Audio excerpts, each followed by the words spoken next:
COVID ini pandemi biasa atau war tool atau senjata perang. Hal ini merupakan pertanyaan mendasar sehingga jawaban dari pertanyaan tersebut sesungguhnya tercermin dengan tindakan apa yang diambil oleh para pejabat saat ini. Lalu kita bertanya lagi, apa yang terjadi ketika vaksin sudah mencapai 70% populasi yang seharusnya sudah tercapai herd immunity atau kekebalan kelompok. Lalu muncul mutasi strain virus baru lagi. Berdasarkan data kecepatan melakukan vaksinasi COVID Indonesia sudah cepat di tengah gelombang terpaparnya juga tinggi seperti saat ini. Sehingga yang tadinya 250.000 vaksin per hari, Indonesia itu sesungguhnya bisa mencapai herd imunitas dalam 3 tahunan lagi dari sekarang. Saat ini dipercepat berdasarkan informasi bisa 1 juta suntik vaksin per hari. Walau data ini masih diragukan karena kalau satu tenaga kesehatan menyuntik 100 orang per hari maka ada 10.000 nakes yang bekerja. Namun kita anggap informasi ini benar dulu deh. Maka dalam 1,5 tahun lagi atau akhir tahun 2022 herd imunitas tercapai maka kita menang melawan COVID. Pertanyaan liar, apa yang terjadi kalau mutasi lain lagi datang? Lalu kita kejar-kejaran dengan vaksin jenis baru lagi. Kalau saat ini kita anggap serangan gelombang kedua, apa yang terjadi kalau ada strain jenis baru yang mungkin bisa membuat gelombang ketiga di tahun depan?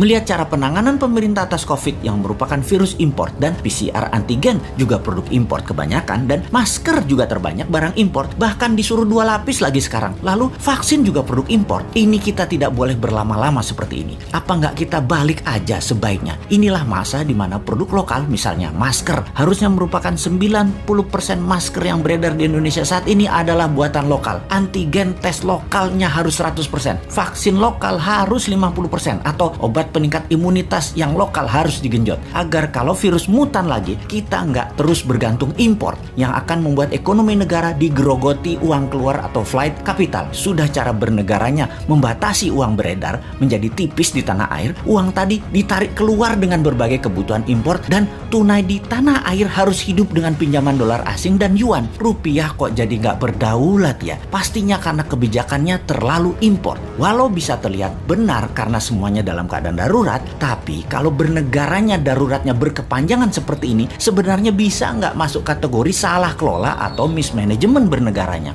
Lebaran tahun 2020 nih ya, kita nggak boleh mudik, pulang kampung, mudik apalah itu. Lalu tahun 2021 berlaku lagi, nggak boleh mudik lagi. Oke lah, kita manut, 2 kali ya kita manut. Walau ada beberapa orang nggak tahan melakukan pulang kampung yang katanya mereka lah penyebab meledaknya gelombang kedua paparan COVID sekarang. Oke lah, argumen ini diterima. Tetapi kalau tahun depan 2022 masih lagi, ini namanya nggak bisa kelola. Setuju nggak kalau hal ini kita sematkan? Nggak bisa kelola negara karena 3 kali berturut-turut kita nggak pulang kampung. Kembali ke pertanyaan awal. Kita bisa simpulkan dari pertanyaan pertama oleh pemerintah saat ini, COVID adalah pandemi biasa, bukan war tool atau senjata perang biologi. Menjawab pertanyaan kedua, kalau ada strain baru, maka sepertinya ya ikut aja atas apa yang akan terjadi nanti. Kumaha engke, tak ada antisipasinya, yang ada hanyalah mudah-mudahan nggak ada mutasi lagi. Kalau terjadi berlawanan, ini senjata biologi dan tren baru, mutasi baru lagi yang membuat harus vaksin baru lagi. Kita tergopoh-gopoh lagi. Solusinya pasti tinggal bangun narasi, bayar pasukan buzzer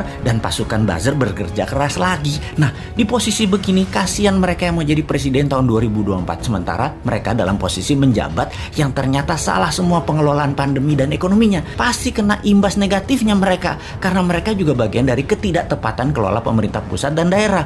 Karena yang digadang-gadang tahun 2024 kebanyakan pejabat incumbent. Di sini enaknya jadi yang bukan pejabat tetapi selalu memberikan solusi. Bahkan bukan hanya solusi, tapi saran yang dikerjakan walau dengan skala tanpa fasilitas. Bisa jadi kuda hitam nggak di tahun 2024 kira-kira dia itu? Tapi mudah-mudahan prediksi ini salah. Ekonomi membaik, COVID teratasi tahun ini. Amin. Cuman takut aja prediksi ini benar. Masa tinggal bosman tahun 2024? Ya nggak mungkin toh. Harusnya bisa 3 kali menjabat. Dukung!